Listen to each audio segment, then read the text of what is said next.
Hi friends, ఈరోజు భద్రాచలం టెంపుల్కి రావడం జరిగింది. మనం గుడికి ఎంట్రన్స్లో గోశాల ఉంటుందండి. గోశాలని దర్శించుకోవచ్చు. అది అయినాక మనం మెట్ల మార్గంలో పైకి వెళ్తాం అన్నమాట. పైకి వెళ్ళిన తర్వాత గుడి ఎంట్రన్స్ ఉంటుంది అన్నమాట. ఈ రైట్ సైడ్ చూడండి, రైట్ సైడ్లో చిత్రకూటి మండపం టీవీలో లైవ్ పెడతారండి.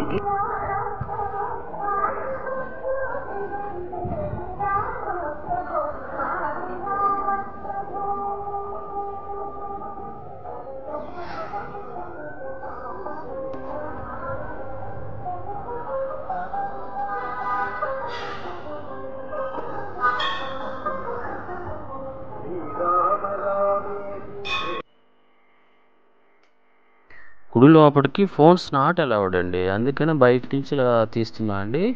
నెక్స్ట్ ఏంటంటే, ఈ ఫోను భద్రపరచడానికి, బ్యాగ్స్ భద్రపరచడానికి క్లాక్ రూమ్స్ ఉంటాయండి.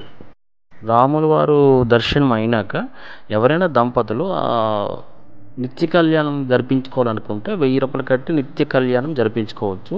ఇది రోజు భద్రాచలంలో నిత్య కళ్యాణం జరుగుతుందండి. ఫైనల్లీ దర్శనం అయితే కంప్లీట్, బయటకు వచ్చేసాం.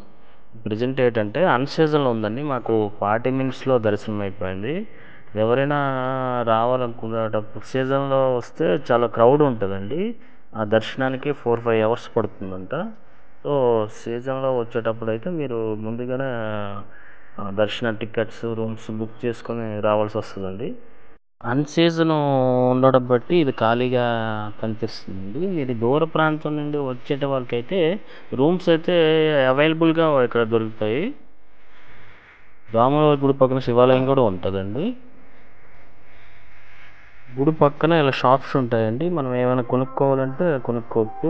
దేవుడి పటాలు అన్నీ ఉంటాయి, మనం తీసుకోవచ్చు. ఈ వేలో వెళ్తేనే గోదావరి నది కనిపిస్తుందండి. గోదావరి నది చూసారా ఇలా ఉంటుంది. నది పైకి అయితే వచ్చేసాము. ఇక్కడ కళ్యాణ కట్ట ఉంటుంది. రెండోది ఏంటంటే, దర్శనానికి వచ్చే వాళ్ళు ఇక్కడ స్నానం చేసి టెంపుల్ లోపలికి వెళ్తారండి. నీళ్ళు చల్లుకొని గుడికి వెళ్తారు. పుష్కరాల టైంలో ఫుల్ క్రౌడ్ ఉంటుంది ఇక్కడ. ఉపగ్రహ ఆలయం, గణపతి ఆలయం కూడా ఇక్కడ ఉన్నాయండి. ఈ కట్ట గోదావరి పుష్కరాల్లో ఫుల్ క్రౌడ్గా ఉంటుంది. భద్రాద్రి జలప్రసాద్ అనే వాటర్ ఇక్కడ ఉంటుంది. ప్రతి పుణ్యక్షేత్రంలో అన్నదానం ఎలా జరుగుతుందో ఈ టెంపుల్లో కూడా అలాగే అన్నదానం జరుగుతుందండి.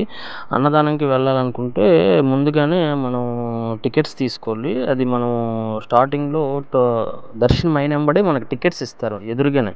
ఆ టికెట్స్ తీసుకొని జై శ్రీ